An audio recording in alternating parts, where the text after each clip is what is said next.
it's setting in that I'm gonna be gone for about 5 months. And that's a tough pill to swallow.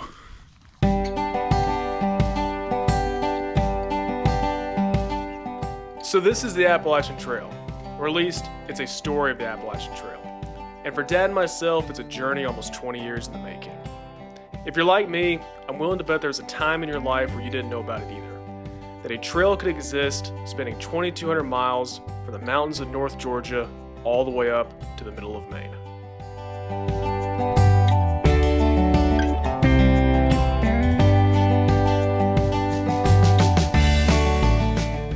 But more important than the miles though, is what you experience along the way. It's the people, it's the towns, it's the campfire conversations, and it's the famous hiker diet, which mostly consists of honey buns and ice cream.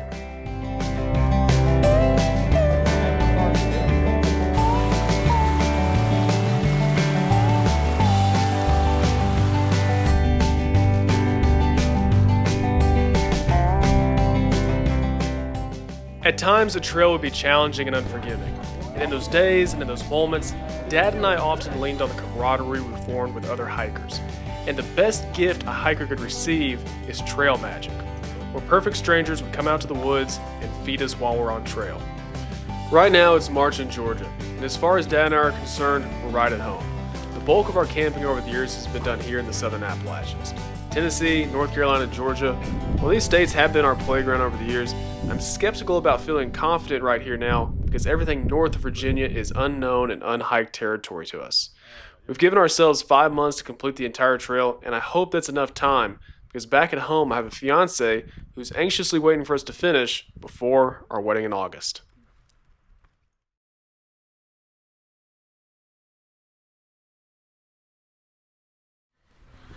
And that the whole point is to go out here and have some stories to tell? There you go. Well, we're off. Here we go. So I think we're getting on close to the top of Springer. If it's not Springer, it's something else that's really tall and really steep. Whew. Made it to the top of Springer, didn't we? We did. There it is. It's gonna be a long walk. So the hike up to the top of Springer Mountain took Dad and I essentially all day. And this is the actual AT. This is where the AT starts. This is the southern terminus of the Appalachian Trail.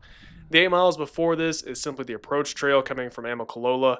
And so, needless to say, at this point, Dad and I are pretty tired, and we're eager to find a place to camp for the night. Got my tent set up over here. Pretty much the only place I could pitch it with all the trees. I decided if I get eaten by a bear tonight, it's because of whoever left this stuff around. So I should probably take the time to just acknowledge how difficult these first few days are on trail, certainly from a training standpoint and a physical standpoint. North Georgia is a tough state to walk in, but the mental game, that's really what took up most of my headspace during the day. I had this mixture of hope and self-doubt. Can we actually walk all the way to Maine? Plus knowing you've just left your family behind for an uncertain, vague period of time is also difficult. But I had Dad to lean on, and Dad would have me to lean on as we moved north. And speaking of moving north, that's what we're doing right now. We're going to go through Woody Gap, and then we're going to go over the infamous Blood Mountain. Blood Mountain is the first big hike for NOBO northbound hikers on the AT. And then after this, we'll drop into the famous Neal Gap. This is inside the Blood Mountain shelter. And I wish I was staying here tonight because this is a cool place. Oh man. Cut by an axe. Hand cut.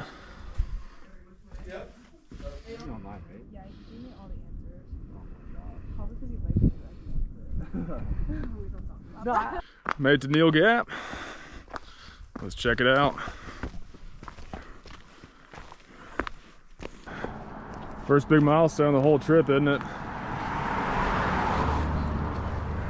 So the actual building here at Neal Gap, it's called Mountain Crossing, but nobody calls it that. You just call it Neal Gap. You can stay here for the night. It's a hostel. It's a full resupply as well, so if you have any gear that's broken or maybe gear that you forgot, you can buy it here. Gear that you need to replace, you can take care of that. You can also send gear home. If you have too much stuff, you can either leave it behind, send it home. And of course they have food here, so you can do a full resupply if you want for the trail. And probably the neatest part about it is you can have a pizza made for you here, which Dad and I certainly took advantage of. They have everything. Oh my gosh. Look at all the good stuff.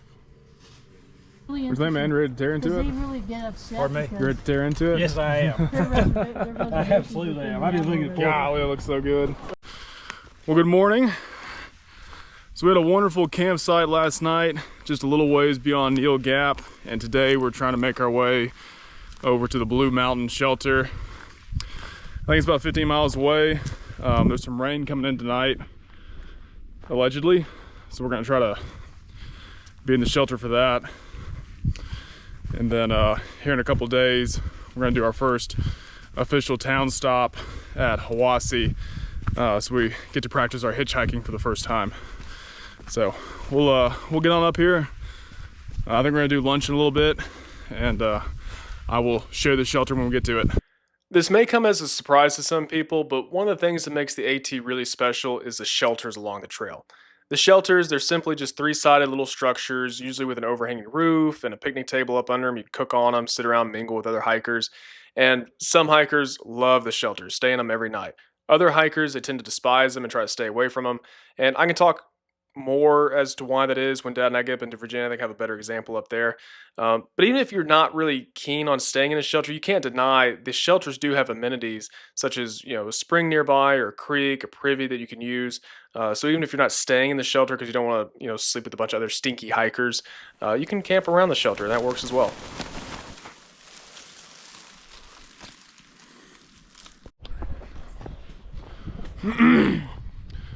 So we're getting up to Unicoi Gap this morning, and I think there might be some trail magic. Check it out. Undoubtedly, one of the best parts about Georgia is the trail magic. And don't get me wrong, Georgia is great in so many other ways, but the frequency and the quantity in which you receive trail magic is just top notch.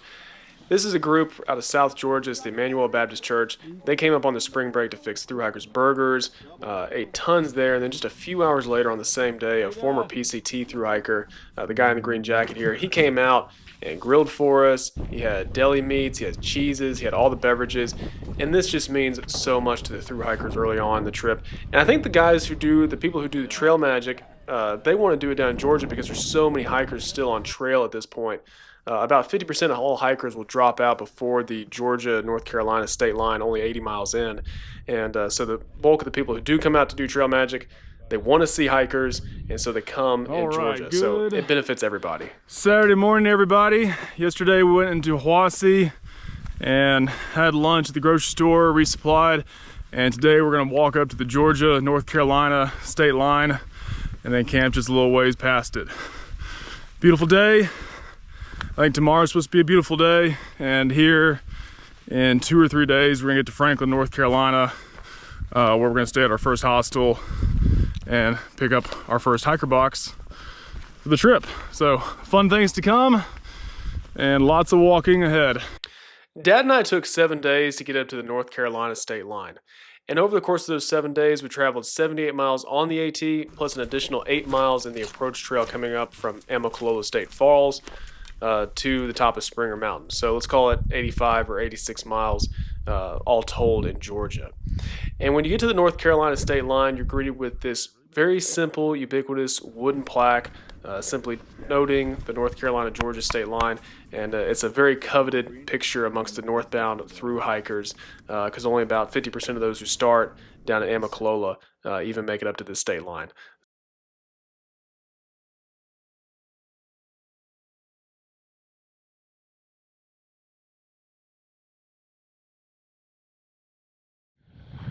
Whew.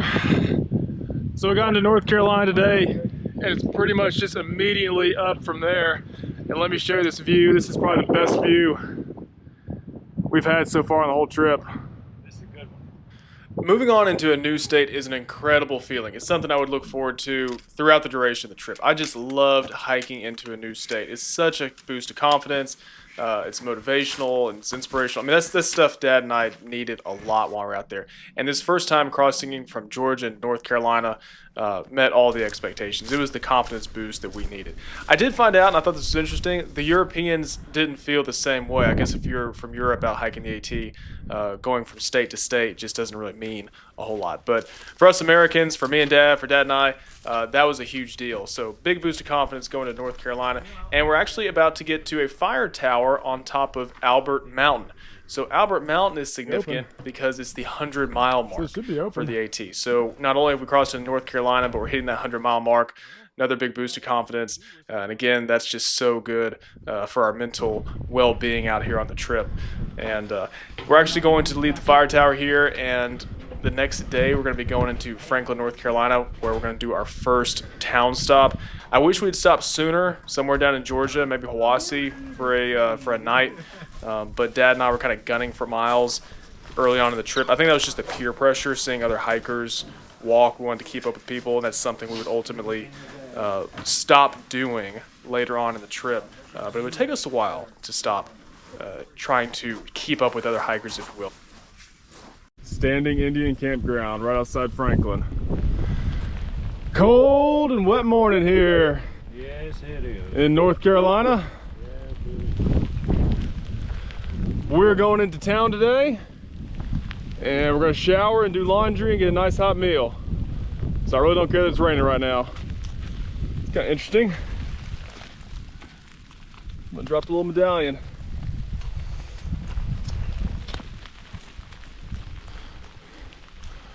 Onwards to Franklin.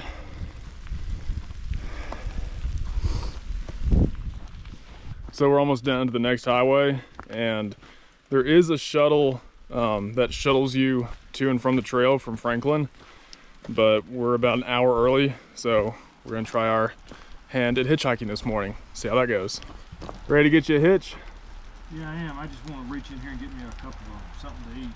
Sure. Small note about hitchhiking here. If you're going to hike the AT, eventually at some point you're going to have to hitchhike.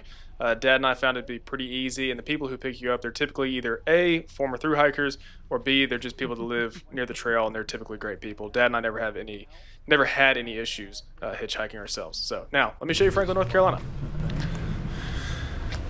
So we missed it this morning, but we're told this Baptist church from 7 to 8 o'clock in the morning? 7 to 8. 7 to 8 every morning has a hiker breakfast with pancakes and bacon. The First Baptist Church here in town, which is where I'll be tomorrow. Anything else you want to do today? Sleep. Sleep? Lots of sleep? Lots of sleep. Sleep is a must today. Yeah. And get dry. And clean. And clean. Not exactly a hiker hostel.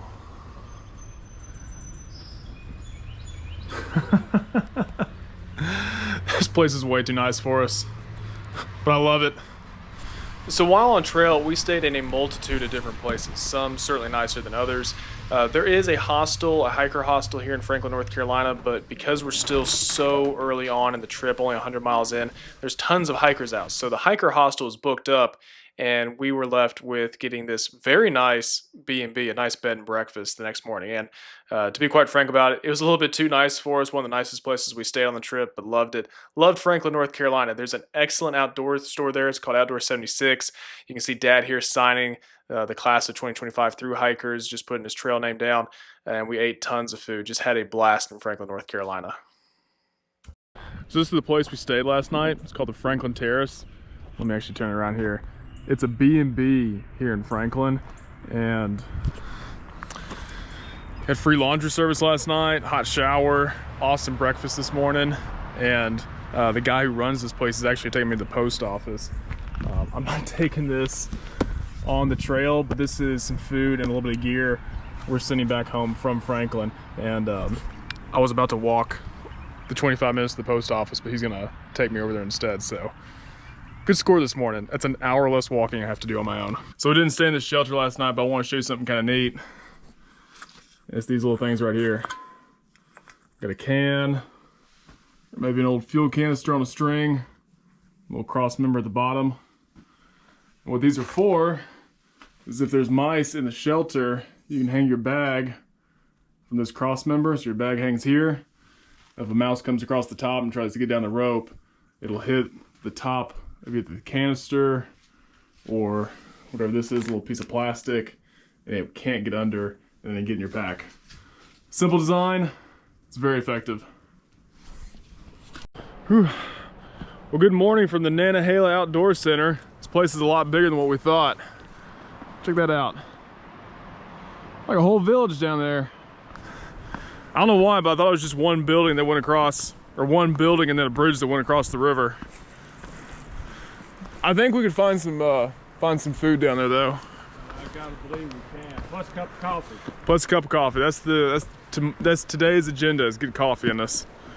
So the trail spits you out on this little road down here in the Nantahala Outdoor Center, also called the NOC, also called the NOC, and they have pretty much everything. Right now I'm staying outside the Outdoor Center and looking back across the highway to the general store.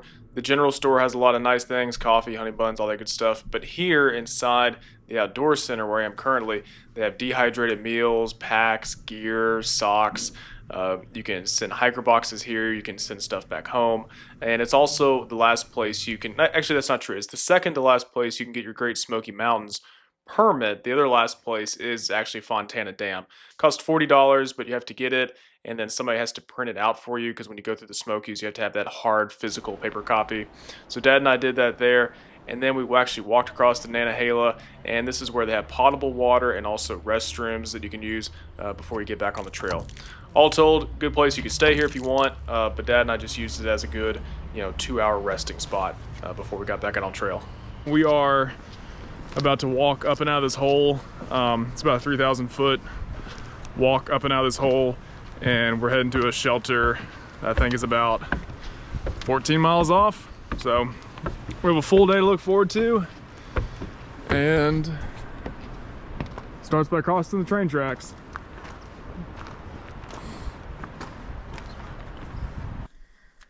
It's tough, man, I tell you.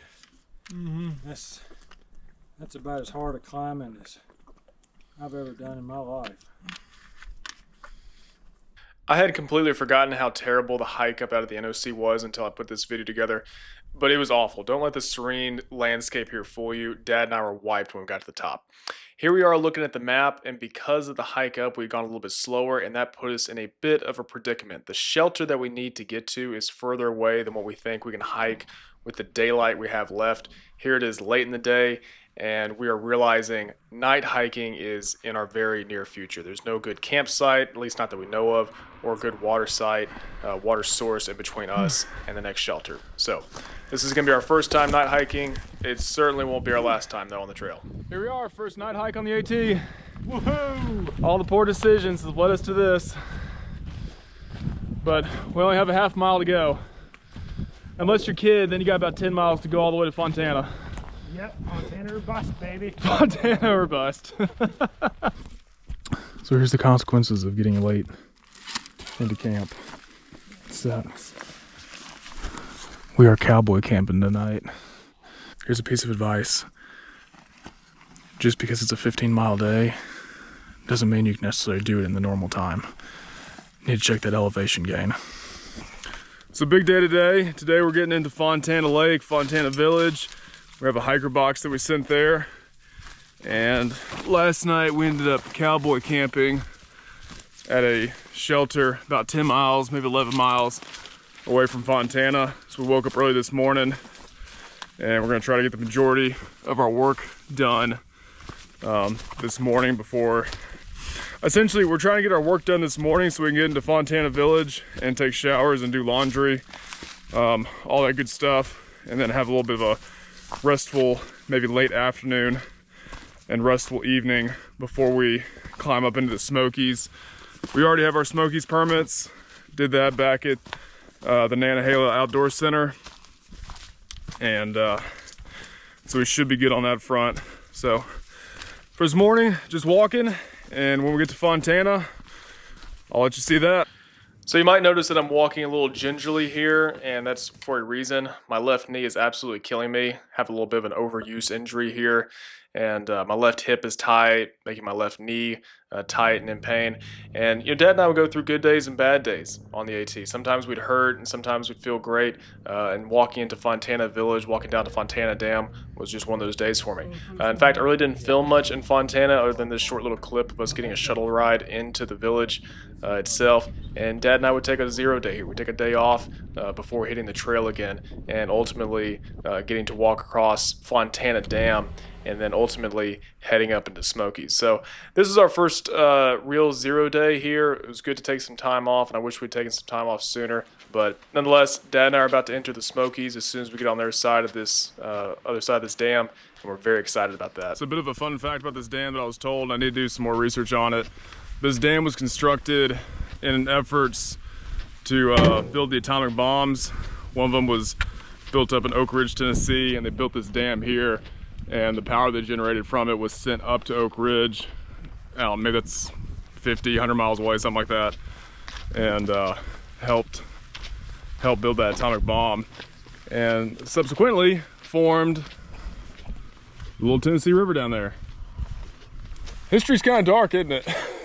What? I said history's kind of dark, isn't it? You build this whole entire dam just to generate the electricity to go drop a bomb in Japan.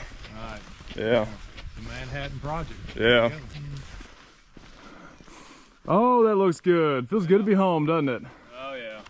We'll be back in the volunteer state here sometime later today. Yes, we will.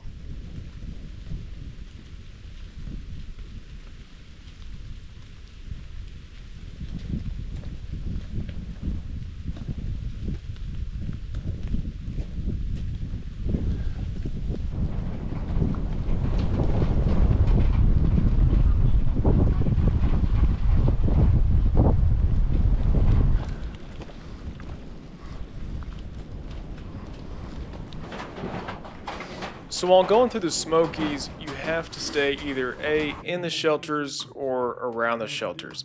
And typically, I don't like to do this. Dad and I try to stay away from the shelters, but particularly going through the Smokies, since the weather was so raw, I actually enjoyed staying in the shelters, trying to get out of the weather for a little bit.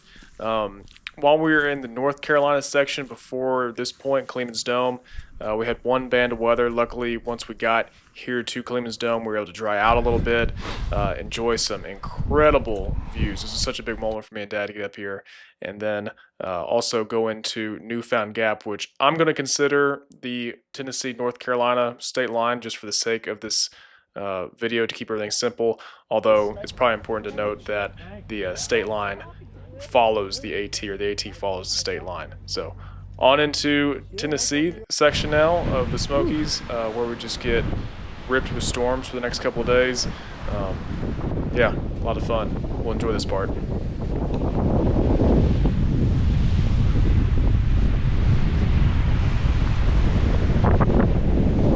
A little bit of weather this morning.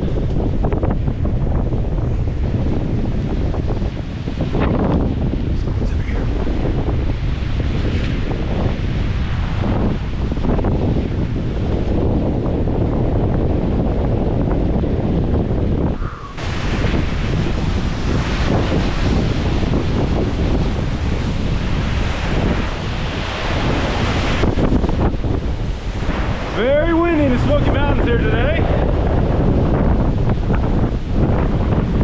Gatlinburg forecast, I think, called for clear skies, but we're not in Gatlinburg. All right, so big milestone for us. We made it to Davenport Gap, which is the northern side of the Smokies. That means Newfound Gap is 31 miles back, and Fontana is, what, about 70 miles that way? Yes, 70 miles. How do you feel knocking out all the Smokies? I'm pretty tired. If you just don't know the truth about it. I am too. I'm pretty tired. Oh.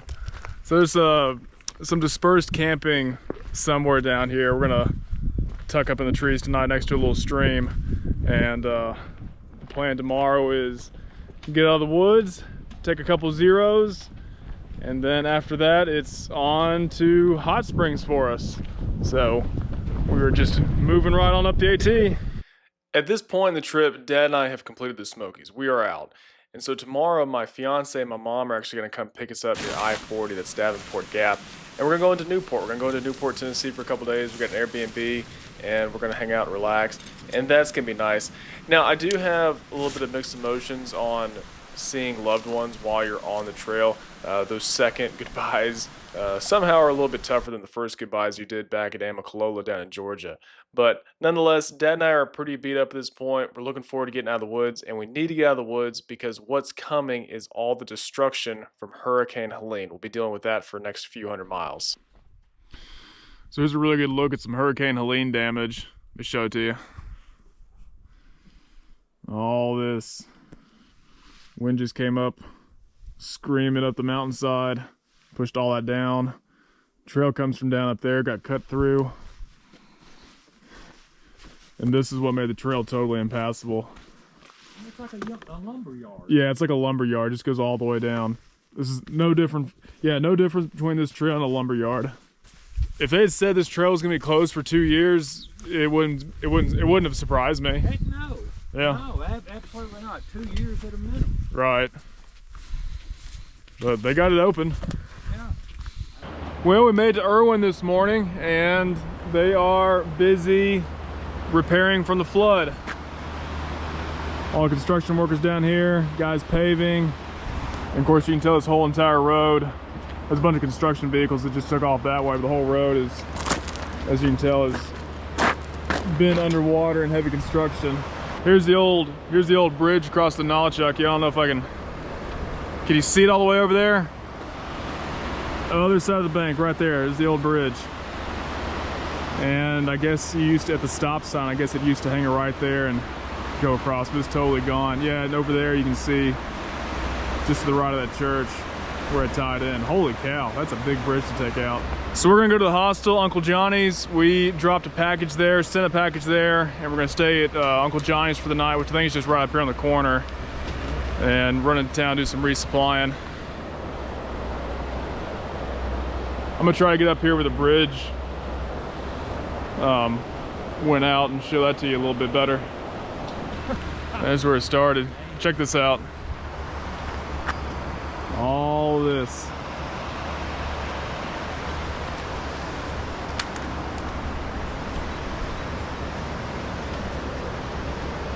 Trying to get too close to that edge. The whole bridge right there. And now it's just sitting over there.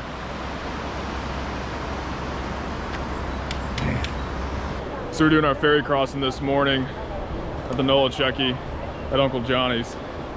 And I'm just coming down here and getting queue.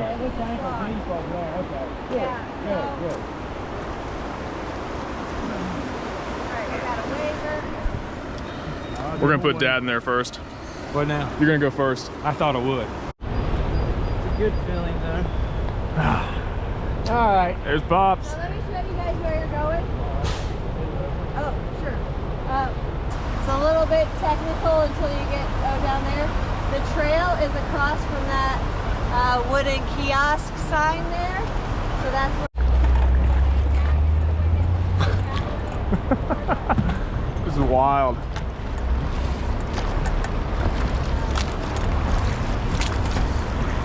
Man, this is cool. I really appreciate y'all doing this. This is making my trip a lot easier. We're happy to be here. Yeah. Other than that, I'd want to be on the river. Whosever idea it was to use a raft to get hikers across the Nolichucky River in Irwin, it was a brilliant idea. And I can't begin to say enough good things about the staff members for the outfitters and just the outfitters themselves getting hikers across the river. And Dad and I, when we were back down in Georgia, we were actually under the impression there was about 150 miles of trail closed up here in this part of the world. By the time we got here, trail crews had opened up, and again, I just can't begin to say enough good things about those trail crews. At this point, Dad and I are feeling pretty good. Spring is in the air, things are starting to green up a little bit.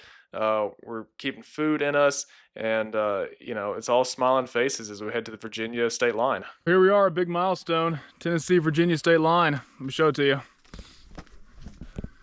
We've done Georgia, done North Carolina, done Tennessee. Now we got a month of Virginia. That is wild, we've come this far. And Damascus couldn't come any sooner because my feet are screaming. I got a new pair of shoes down there I'm looking forward to. So this is all timing up just about right. There we go.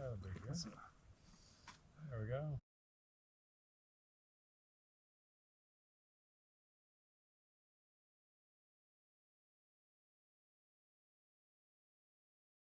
So we made it to Damascus, and I have to admit, this trail is, it's just funny how it just spits you out right in the neighborhood where people live. Yeah. I mean, trails right back up that way, and you just got houses everywhere. And I think the plan is to go to the diner and eat tons of food. So when you get to Damascus, you walk under this wooden arch. I think it was built by a Boy Scout troop, and pretty cool place. Everybody always gets their picture there, and this is my favorite picture of Dad. I think it just really shows how he felt about the trail by the time we got to Damascus. And Damascus is cool. These two gentlemen to Dad's left, our right, they're his buddies from college. These guys are important to note. They will appear later on, and they were just true trail angels. They came out, did some trail magic for us, even hiked with us for a little bit while on trail. And so that was pretty cool just to see some familiar faces while we're out there.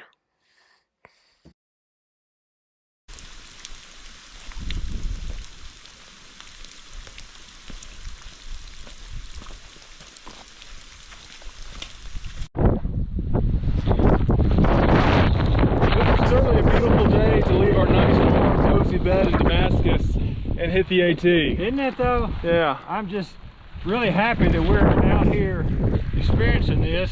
I would hate to be in a bed, wouldn't you? I would too, with a hot cup of coffee. I'd hate to have coffee right now. Right. Oh, this is just, it would just be terrible. It would irritate me. It would irritate me. Glad I'm here. Yeah. Let's make the water source 10 miles away.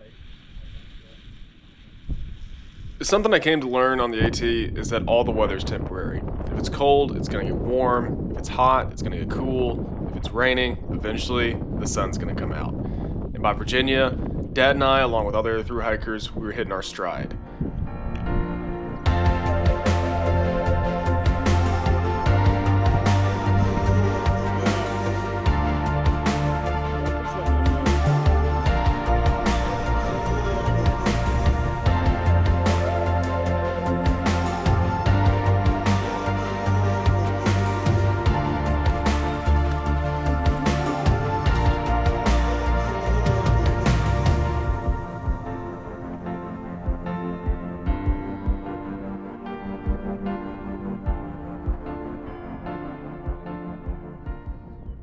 So I want to show you one of the little places that we're stopping in on this morning. Real quick, let me show it to you. This little place right here. It's just an outpost. Got coffee and sandwiches and stuff in there. But the point I want to make isn't so much about the building. It's actually about how fortunate we are, because sometimes you just nail it just right. So today, the place closes at 11. It's only open for 2 hours. We threaded that one perfectly. So what do you think? Is this what you needed this morning? It's definitely what I needed. Yeah, this is good. Well, good. So what we got here? A little biscuit, bacon, egg, honey bun, and that is a healthy cup of coffee. Yes, it is. Yeah. Absolutely is. All right, so we all know the importance of stretching, but very few hikers actually take the time to stretch while on trail. And that was me. My hips and my knees were always tight.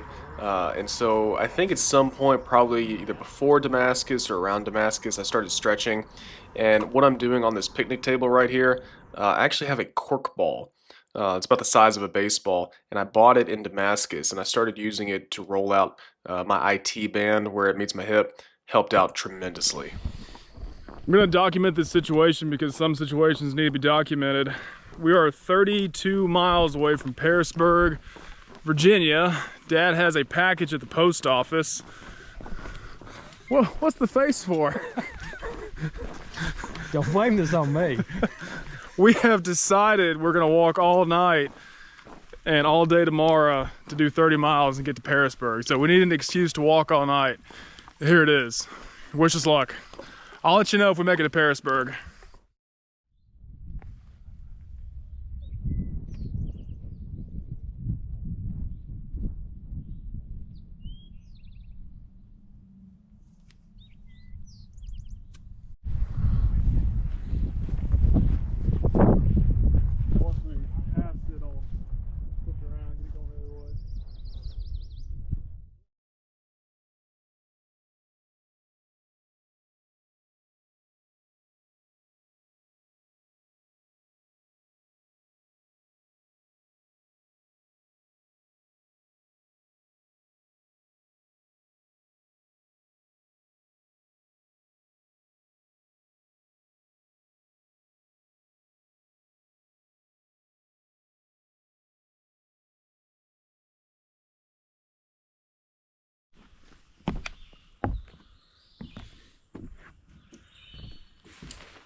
I almost didn't finish this project because it didn't go according to plan. Losing that micro USB card was devastating. I took it really hard for a long time, and here it is April. But I think a lot of hikers can say the same thing about their trip. It didn't go according to plan, but they finished anyways. Just like we're going to do right now.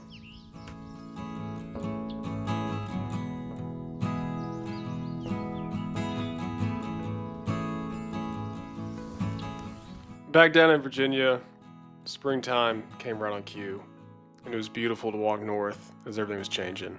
We got trail magic from many different people, very kind people, even if it was as simple as some water bottles left near the trail.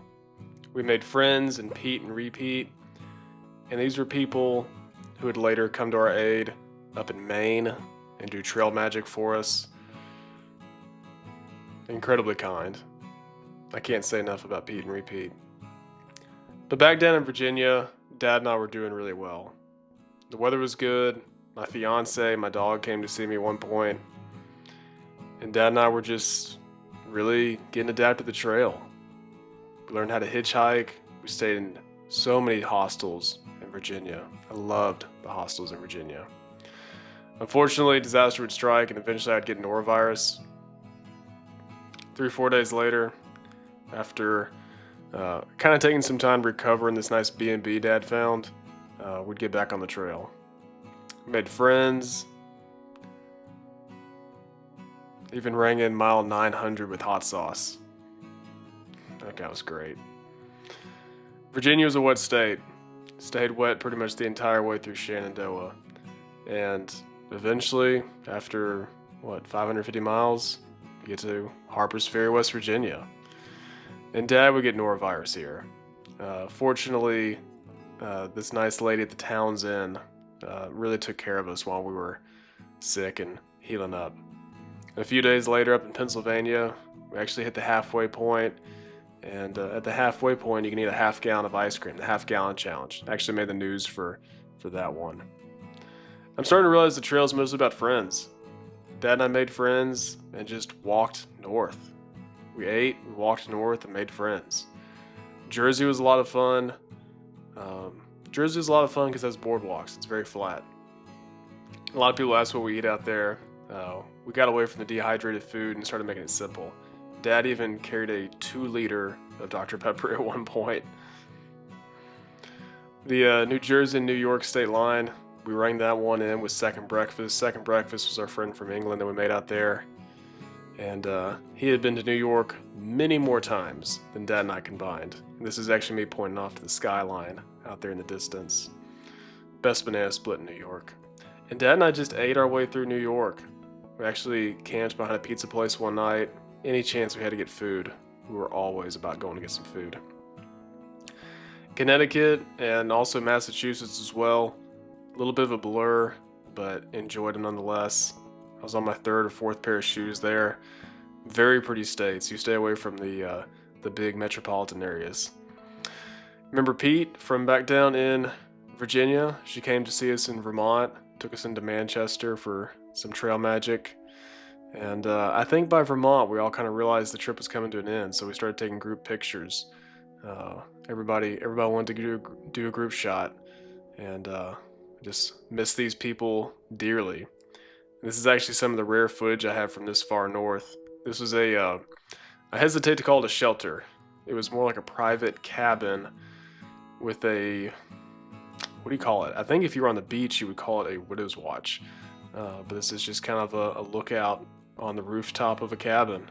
We all hung out there one night and looked at the White Mountains off in the distance and just thought, man, I can't believe we got here. Here's a cool picture from down below of where we were. The White Mountains in New Hampshire, man, I would love to go back. They were just all too rugged. Loved the White Mountains, couldn't say enough about them. There's actually these really cool cabins they call them huts. Here's a picture of a hut. Every so often throughout the AT in the Whites, you can go inside, you can stay, you can get a meal sometimes, and there's a little bit of a system there where you can kind of game the food right. And yeah, Dad and I did do the Mount Washington pick. Our trip would actually kind of come to a brief pause in Rangeley, Maine. If you remember earlier, I mentioned I had a fiance, and she was very anxious to make good on that promise. And so Dad and I stepped off in Rangeley, flew out to Montana, and I got married. So about 30 days later, Dad's friends from college took us back up to Portland, Maine, and they ensured we got back to the trail. And the same individuals who came and saw us in Damascus, Virginia, along with Pete and Repeat. These were our trail angels. And as it turns out, all you need to do is walk about 8 miles of the AT to qualify for your picture in the AT Hiker Yearbook. But at this point, I think I'm just going to kind of wrap it up. Dad and I went through Maine, enjoyed it. We had gear break, didn't care. We just ate and we walked and enjoyed it. My goodness, we enjoyed it. I think that's all you can do. Here at the end, when we're on Katahdin, some of the rare footage I have from up there, I can't describe the feeling, but if you ever go, you'll know the feeling of, just the feeling of summiting Katahdin. And I'm so fortunate I got to do it with my dad.